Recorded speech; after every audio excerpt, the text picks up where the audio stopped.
మహాశివరాత్రి పర్వదినం అంటే ప్రతి ఒక్కరిలోనూ ఈశ్వర తత్వం కనిపిస్తుందని ఆలయ అర్చకులు అన్నారు.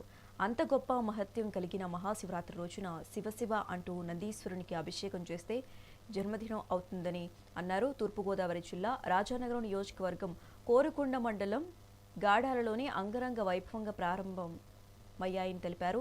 ప్రతి ఒక్కరూ శివరాత్రి రోజు నందీశ్వరునికి అభిషేకం చేసి పితృదేవతలకు నైవేద్యం పెట్టుకోవాలని అన్నారు. మండలంలోని వివిధ శివాలయాల వద్ద ఎలాంటి అవాంఛనీయ సంఘటనలు జరగకుండా north zone DSP why Srikanth ఆధ్వర్యంలో అనుక్షణం ఏర్పాట్లను పర్యవేక్షిస్తున్నారు.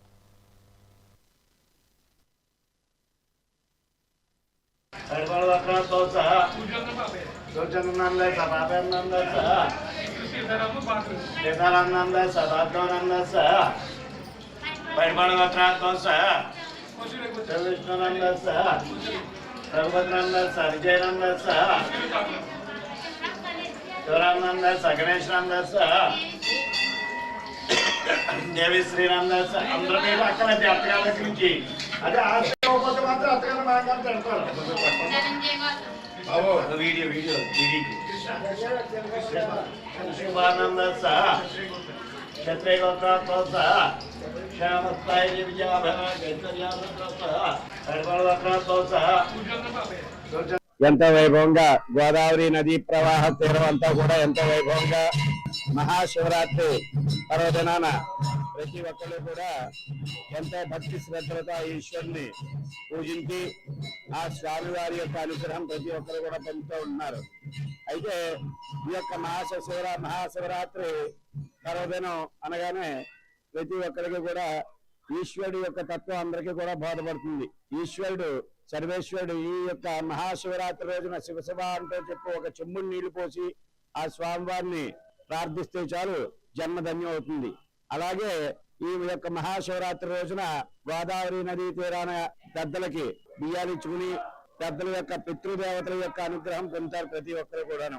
అలాగే ఈ యొక్క మహాశివరాత్రి రోజున త్రయోదశి చతుర్దశి రెండు కూడా కలిసి రావడం వల్ల ఈ రోజున సాయంత్రం నందాభిషేకం అలాగే ఈశ్వరుడికి అభిషేకం చేయడం వల్ల చాలా విశేషమైన మనకి సంపద కలుగుతుంది. మనకి దోషాలు గోల్డెన్ దోషాలు ఉంటూ ఉంటాయి. ఆ దోషాల్లో ఎవరైతే తెలియకుండా జాతకంలో కూడా కనబడిన దోషాలు ఏవైతే ఉన్నాయో అటువంటి దోషాలన్నీ కూడా తొలగాలంటే కనుక నందీశ్వరుడికి అభిషేకం చేస్తే కనుక అటువంటి దోషాలన్నీ కూడా తొలుగుతాయి.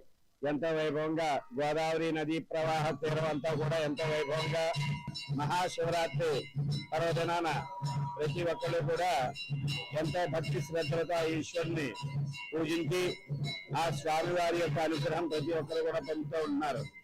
అయితే ఈ యొక్క మహాశివరాత్రి పర్వదినం అనగానే ప్రతి ఒక్కరికి కూడా ఈశ్వరుడు యొక్క తత్వం అందరికీ కూడా బోధపడుతుంది. ఈశ్వరుడు సర్వేశ్వరుడు ఈ యొక్క మహాశివరాత్రి రోజున శివశివ అంటూ చెప్పి ఒక చెంబుడు నీళ్లు పోసి ఆ స్వామివారిని ప్రార్థిస్తే చాలు జన్మధన్యం అవుతుంది. అలాగే ఈ యొక్క మహాశివరాత్రి రోజున గోదావరి నదీ తీరాన పెద్దలకి బియ్యాలు ఇచ్చుకుని పెద్దల యొక్క పితృదేవతల యొక్క అనుగ్రహం పొందుతారు ప్రతి ఒక్కరు కూడాను. అలాగే ఈ యొక్క మహాశివరాత్రి రోజున త్రయోదశి చతుర్దశి రెండు కూడా కలిసి రావడం వల్ల ఈ రోజున సాయంత్రం నందాభిషేకం అలాగే ఈశ్వరుడికి అభిషేకం చేయడం వల్ల చాలా విశేషమైన మనకి సంపద కలుగుతుంది. మనకి దోషాలు గోల్డెన్ దోషాలు ఉంటూ ఉంటాయి. ఆ దోషాల్లో ఎవరైతే తెలియకుండా జాతకంలో కూడా కనబడిన దోషాలు ఏవైతే ఉన్నాయో అటువంటి దోషాలన్నీ కూడా తొలగాలంటే కనుక నందీశ్వరుడికి అభిషేకం చేస్తే కనుక అటువంటి దోషాలన్నీ కూడా తొలుగుతాయి. ఎంతో వైభవంగా గోదావరి నదీ ప్రవాహ తీరం